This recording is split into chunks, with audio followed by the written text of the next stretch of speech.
Hindi tuloy ang uwi, lingguwa. Bukas ang uwi. Samahan nyo si Miss Communication umuwi sa Agdangan.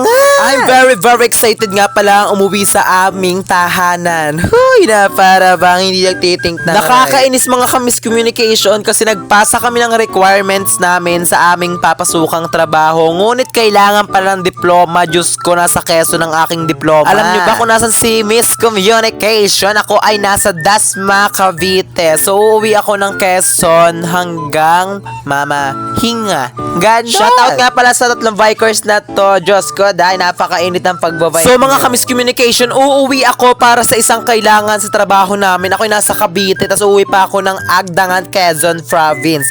Sobrang layo at sayang ang aking pamasahe na para bang bibigyan nila ako ng pamasahe papuntang Agdangan, Quezon. Kahit talaga mga ka-Miss Communication ay pinakita namin ang aming diploma ay kailangan daw actual na ipapakita namin dun sa may kanina. Sobrang init na nga mga ka-Miss Communication na naabutan pa kami dito ng stoplight. Akalain nyo yan ay 184 kaganina. Sa sobrang init nga mga ka-Miss Communication ay pagdating ko nga dito sa may sakayan ng banay dito nga ay wala yung pang upuan.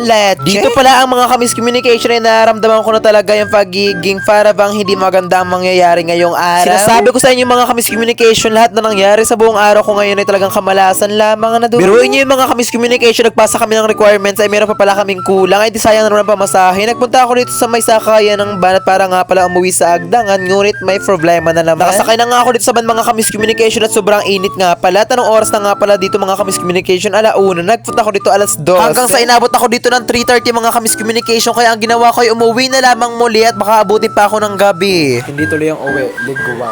Bukas ang uwi.